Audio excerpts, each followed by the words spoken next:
Welcome back. This is DJ Gary. We're back with some news. So, Walter Scott of the LA underrated group of all time to me, of the Whispers, Walter Scott passed it away. He is the twin in the group, one of the twins. And let's get to a statement. Apparently, he died yesterday. And I'm just now, I guess it's just now surfacing. I seen it on Facebook. I wasn't really sure about it, so I kind of wanted to wait till there was something written up about it in order for me to actually dig into it and find out if it's true, because I have heard I believe I've heard a rumor before that one of them did pass away. That was a very long time ago, and it turned out to be not true. But this time it's true. Let's get to it. Bear with me. Walter Scott, co-founder and vocalist of The Whispers, dies at 81. June 26, 2025, they took a slow and steady path to stardom, but once they reached it, The Whispers became one of the most beloved soul music vocal groups of all time. Tonight, we mourn the passing of group co-founder Walter Scott after a brief illness. He was 81. Whispers promotional team member Desiree L. Benson provided soul tracks with the following statement: We all are incredibly heartbroken. It is with sadness that we confirm the passing of Walter Scott, beloved member of the legendary R&B group The Whispers. His voice, presence, contributions helped it shape a musical legacy that touched millions. Walter's impact on the industry and the hearts of fans will never be forgotten. Memorial details will be shared at a later date. Sending love, light to his family, friends, and all of the millions of fans around the world. We lost a legend. Formed in LA in the 60s, the Whispers charted a winning course for well over a decade before establishing themselves as soul music royalty. Consisting of twin brothers Walter and Wallace Scott, Nicholas Caldwell, Marcus Hudson, Lavelle Degree, who replaced member Gordy Harmon in 1973. The Whispers first recorded for the local LA label Dora Records, hitting the pop and R&B charts, which seems like I gotta do wrong. In 1970, they continued to be a mid-level charting act throughout the 70s on Don Cornelius de Griffey's Soul Train label, but gained momentum towards the end of the decade when Griffey, who was their manager, created the Solar label, worked with the group on their Solar debut album Headlights, which scored a moderate hit with Olivia. After so many years, the Whispers seemed destined to remain a middling act that would never achieve real large-scale international attention. Then in 1980, Griffey teamed them with upcoming writer-producer Leon Silvers, and the result was "And the Beat Goes On," one of the most infectious songs of the disco era. And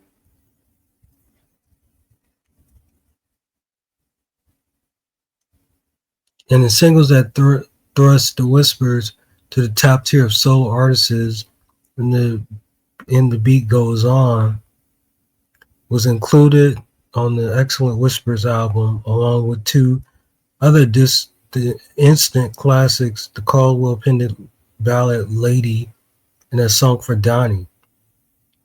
A touching tribute to Donny Hathaway, sung to the tune of Hathaway's "This Christmas," with lyrics by Whispers label mate Carrie Lucas. I believe Carrie Lucas was married to, was it Dick Griffey? I believe. Correct me if I'm wrong. Okay. The 80s brought a string of monster soul chart success for the Whispers with additional hits "It's a Love Thing," "Keep on Loving Me Tonight." Though crossover success was more limited, the group appeared to lose steam in the second half of the decade, but a hot dance tune written by then unknown Deal member Babyface brought the Whispers back as the excellent Rocksteady shot to the top of the pop soul dance charts. The group left Solar for Capitol in 1990, continued to record soul hits through the mid-90s, garnering success with "Innocent," "My Heart, Your Heart," and "Is It Good to You." Sadly, they lost a member, Marcus Hudson, to cancer in 2000. After leaving Capitol, the group recorded more sporadically, first for Interscope Records' solid but underappreciated songbook Volume 1, Songs of Babyface, and later independently, Walter and Scotty also released an album as a duo, My Brother's Keeper, in 2006. After the tragic passing of Nicholas Caldwell in 2016, remaining members decided to continue on as a trio. They resumed touring the world for over the next few years. Then in 2022, following the lead of pop singer Taylor Swift, the Whispers decided to take control of the ownership of their catalog by re-recording some of their biggest hits. It gave the group a burst of new energy and carried into the touring that year. They also received Soul Track's Lifetime Achievement Award. Earlier this year, it was announced that Walter Scott was allying uh, um, and, and he missed several shows. His fans have been praying for recovery since then, but sadly, the bad news came today. He will be, he will be, we will be mourning this tremendous loss to the music world, even as we celebrate an artist who was a big part of the soundtrack of so many lives over the past half century. Rest in peace, Walter. This was written by Chris Rizek, and this is Soul Tracks. And apparently, WBLS also has an article, which I'm not really going to get into because it says less of what was said here.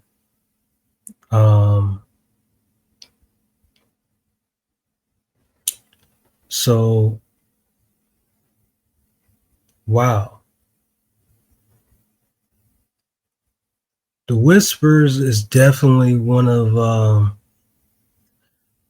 I think one of the groups that was very underappreciated. You know, they came from Watts, California, the same place where the Silvers basically got their start. Even though Silvers was from, I think they were from like Tennessee.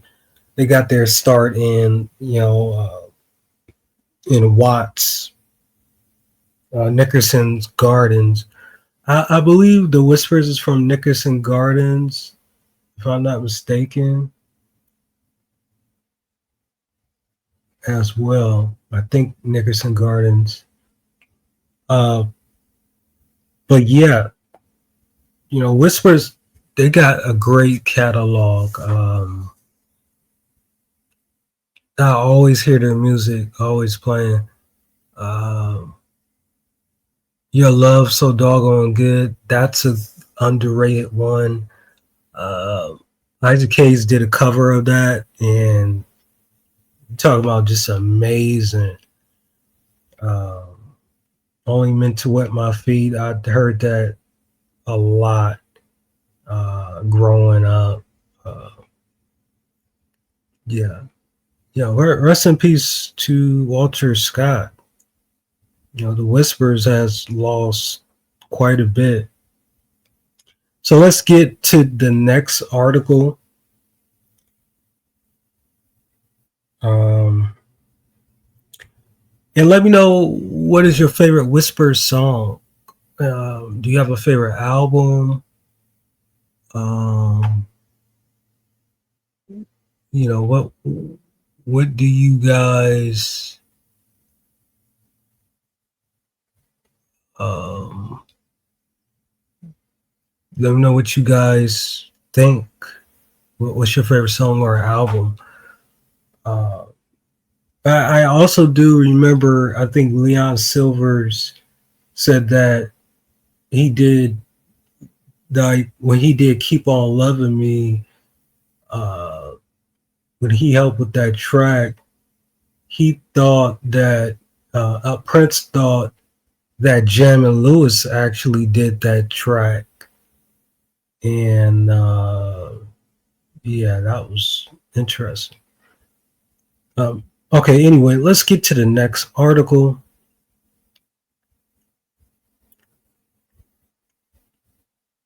The next article will be Cavin Yarbrough. If you guys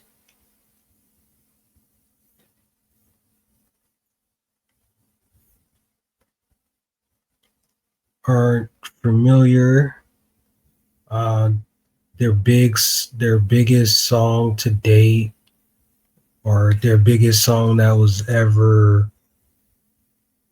released, "Don't Stop the Music."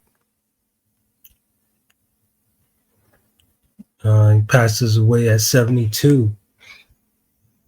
Uh, the music world is mourning the loss of Cavin Yarbrough, one half of the legendary R&B duo Yarbrough and Peoples. Cavin died on the morning of Thursday, June 19, 2025, at the age of 72 due to complications from heart disease. His wife and longtime musical partner, Alyssa Peoples, confirmed his passing. "He was the love of my life, my protector.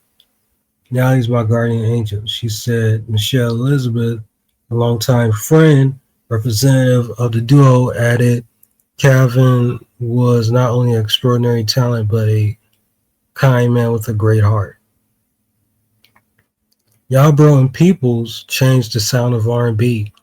Formed in the late 1970s in Dallas, Texas, Yarbrough and Peoples brought a fresh fusion of R&B, funk, and early electronic elements to the music scene.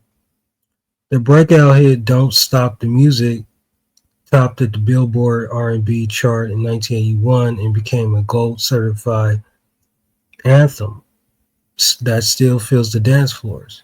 The duo was discovered by Charlie Wilson of the Gap Band and signed by Lonnie Simmons to Total Experience Records. It debuted "The Two of Us," launched them into stardom, set the tone for the 1980s. R&B with signatures, groove, catchy synth, heavy production. More than just a performer, a pioneer mentor. Cavin, just a performer, he was a classically trained pianist, multi-instrumentalist, and producer whose musically skills elevate the group's sound. He and Alicia followed up with hits like Guilty, I Wouldn't Lie, and Heartbeats, becoming known for their smooth vocals and tight onstage chemistry. Even after the peak of their career in the mid 80s, their influence never faded. Cavin's work paved the way for a generation of funk, soul, R&B artists, and his impact extended behind the scenes as a mentor and creative collaborator. Cavin Yarbrough's legacy lives on.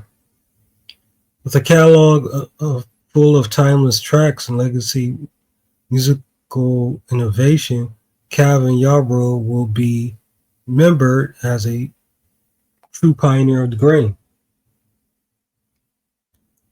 His contribution to the sound of the 1980s, particularly through creative use of synthesizers, soulful arrangements, left a permanent mark on the music history. Fans around the world continue to celebrate Yarbrough's people's influence. Cavin's passing marks the end of an era for lovers of classic R&B and funk. His legacy, however, continues to inspire, uplift, get people dancing.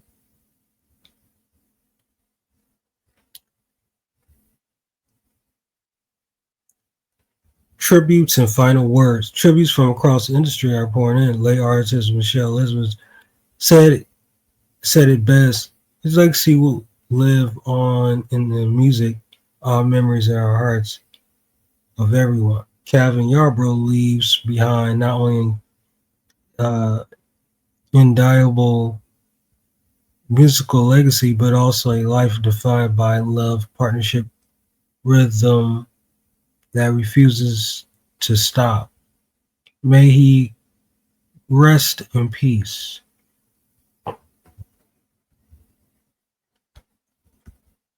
What I say was very interesting. I kind of tend to believe that they were kind of like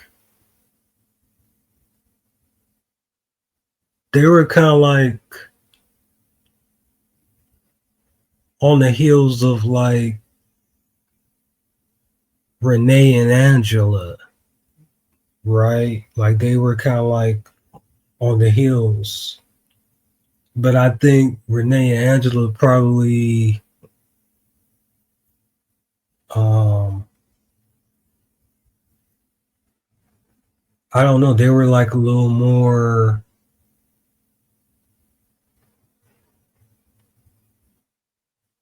commercial to say the least.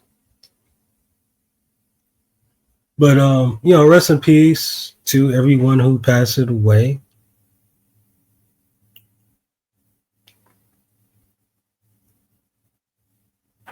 I didn't want this to be a 20-minute video, but it seemed like it's getting that way. Let me know what's your favorite music from y'all bro people's favorite songs.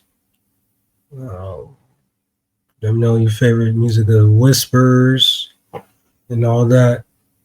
As far as the Whispers, I love their version of This Christmas.